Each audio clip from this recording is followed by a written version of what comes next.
자, 안녕하세요. 강정훈 평가사입니다. 자, 이번 시간에는 토지보상법상의 위험부담 이전을 살펴보도록 하겠습니다. 토지보상법의 위험부담 이전은 토지보상법 제46조에서 규율하고 있는데요.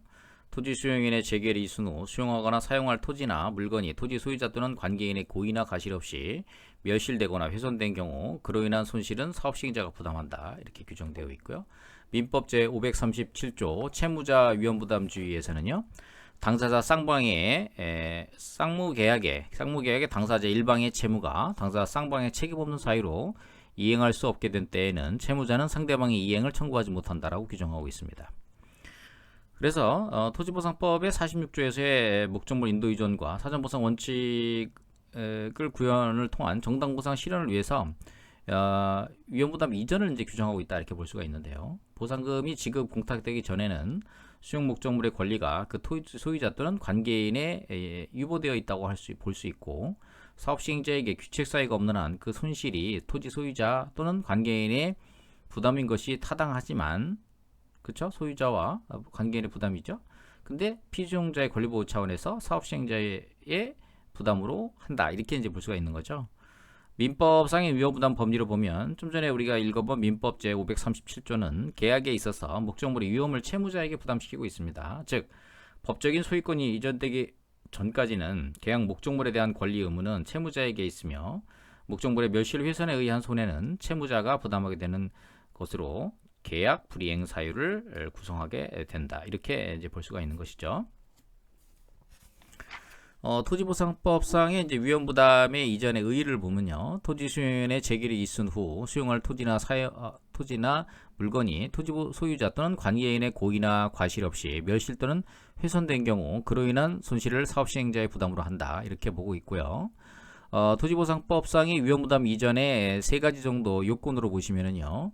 위험부담 이전 기간은 위험부담 이전의 효력은 재결에 따른 것이고 수용이 개시일에 해당 목적물의 소유권이 사업시행자가 원시 취득되기 때문에 위험부담이 이전되는 기간은 수용 재결이 있은 후부터 수용의 개시일까지다 이렇게 보시면 되겠고요.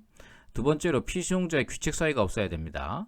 목적물의 멸실에 피수용자의 규칙사가 있는 경우에는 당연히 피수용자가 그 위험부담을 지게 되며 피수용자의 규칙 사유가 없는 경우에 한하여 목적물의 멸실에 따른 위험부담을 면하게 된다 이렇게 볼 수가 있겠고요.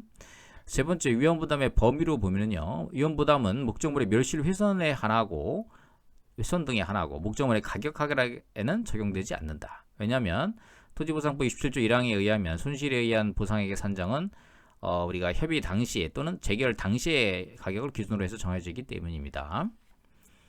자, 효과로 보면 수용 목적으로 멸실 훼손에 대한 손실은 사업 시행자가 부담하게 되며 보상금의 감액이나 면제를 주장할 수 없습니다.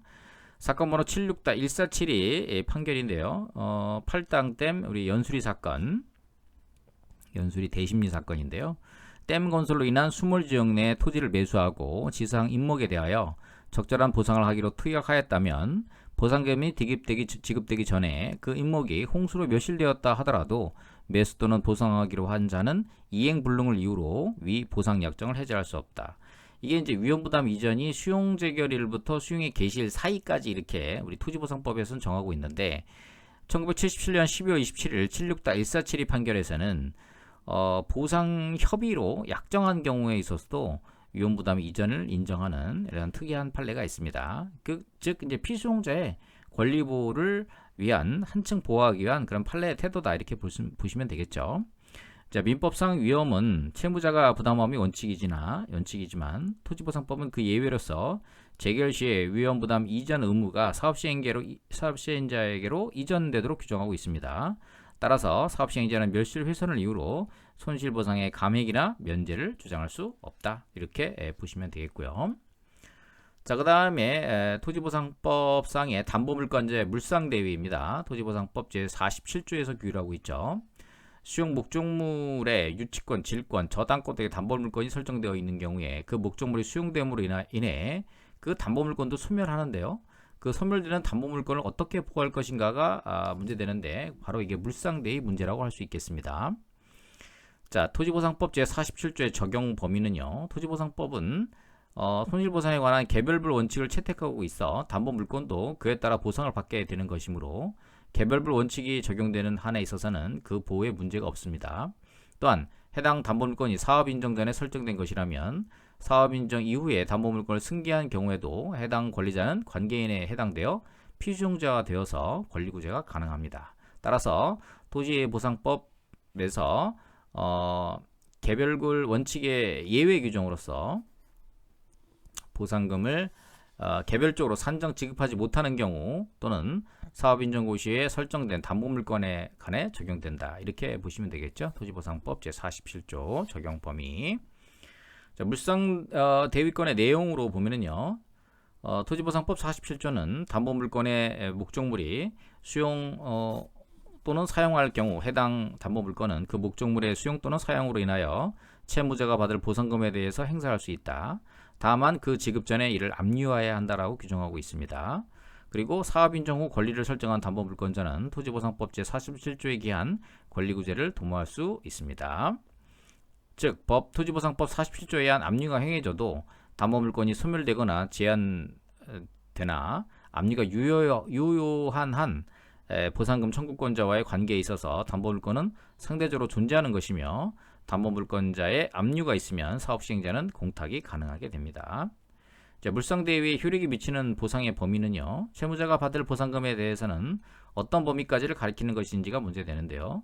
수용, 사용되는 토지의 가격 및 전여지에 대한 보상금이 포함되는 것은 당연하다 볼 수 있겠고요. 한편 기타 다른 보상금도 이에 포함되는지 의문이 있을 수 있으나 담보물건의 목적물과 직접적인 관련이 없다는 점에서는 소극적으로 해석하는 것이 타당하다. 이렇게 보시면 되겠고요. 물상대위와 관련해서 최근에 2000-427 판결이 있습니다.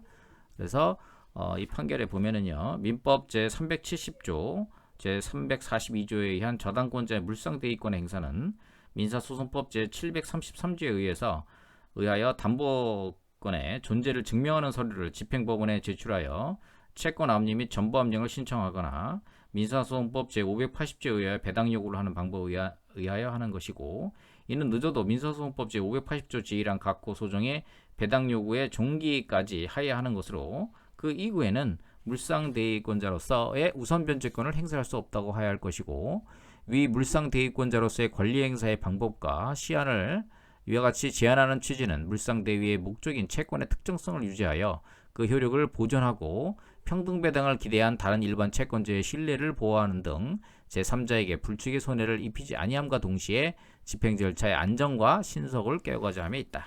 물상대위의 대법원 판례 내용이 되겠고요. 2009-35842 이게 이제 물상대위권에 관련된 그 토지수용법조에 관련된 판례 내용이 되겠습니다. 한번 여러분들께서 시간 되실 때 한번 참고해 주시면 좋을 것 같고요. 자, 관련 문제로 보면 사업인정 후에 담보물건을 취득한 자의 권리구제 관련돼서는요. 사업인정 후 담보물건을 취득한 자는 법 제47조에 의한 권리보호 외에 다른 구제책이 존재하는가가 문제될 수 있습니다. 해당 채권에 대한 다툼은 민사소송에 의하면 변론을 하고, 사업인정 후 담보물건을 취득한 자는 원칙적으로 관계인에 포함되지 않으므로 사업인정이나 재결에 대한 불복은 원칙적으로 불가합니다. 수용재결에서 결정한 보상금 증감 청구성을 제기하는지에 대해서도 역시 같은 이유로 피수용자가 아닌 담보물건자는 해당 소송의 제기가 불가하다. 이렇게 여러분들 정리를 해보시면 되겠습니다.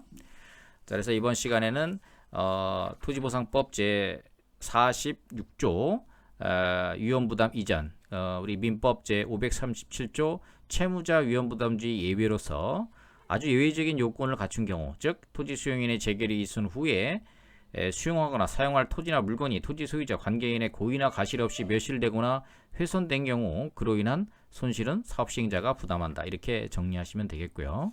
그 다음에 토지보상법 제47조 담보물건자의 물상대위에 관련돼서는 담보물건의 목적물이 수용 또는 사용된 경우 해당 담보물건은 그 목적물의 수용 또는 사용으로 인하여 채무자가 받을 보상금에 대해서 행사할 수 있다. 다만 그 지급 전에 압류해야 한다는 규정이 있으므로 이 기준에 유의하여서 담보물건을 행사해야 하겠습니다.